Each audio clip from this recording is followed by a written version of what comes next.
Iran Israel যুদ্ধের দাবানলে পুড়ছে মধ্যপ্রাচ্য, অথচ সেই আগুনের তাপেই যুক্তরাষ্ট্রের সিদ্ধান্তে কি তবে পকেট ভারী হচ্ছে রাশিয়ার? অবিশ্বাস্য শোনালেও এটাই এখন বাস্তবতা। ওয়াশিংটনের একটি মাত্র সিদ্ধান্তে কপাল খুলে গেল ক্রেমলিনের, যে রাশিয়াকে কোণঠাসা করতে পশ্চিমা বিশ্ব বছরের পর বছর নিষেধাজ্ঞা দিয়ে রেখেছে, সেই রাশিয়ারই এখন মাসে অতিরিক্ত আয় হতে পারে প্রায় $10 বিলিয়ন। প্রশ্ন উঠেছে, অজান্তেই কি তবে পুতিনকে ইউক্রেন যুদ্ধের জন্য শক্তিশালী রসদ যোগাচ্ছে যুক্তরাষ্ট্র? ট্রাম্প প্রশাসনের এমন সিদ্ধান্তে পুতিনের দেশ রাশিয়ার পোয়া বারো।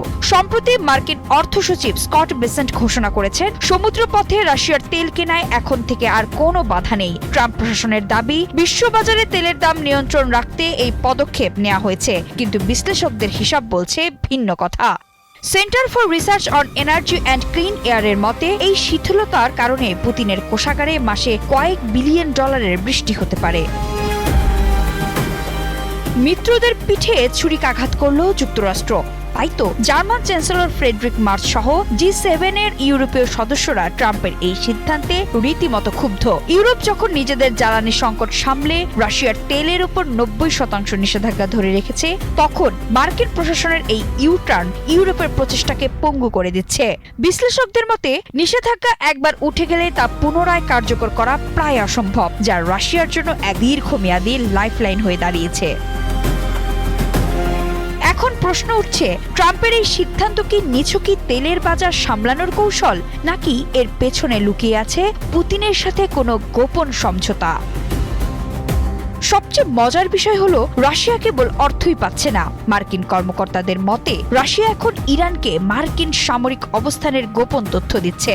বিনিময়ে মস্কো পাচ্ছে সামরিক সহায়তা, আর তেলের বাণিজ্য অবাধ করতে রাশিয়া ব্যবহার করছে তাদের রহস্যময় শ্যাডো ফ্লিট, যাদের পরিচয় শনাক্ত করা অসম্ভব। ইউক্রেন যুদ্ধের মোড় কি তবে ঘুরে যাচ্ছে?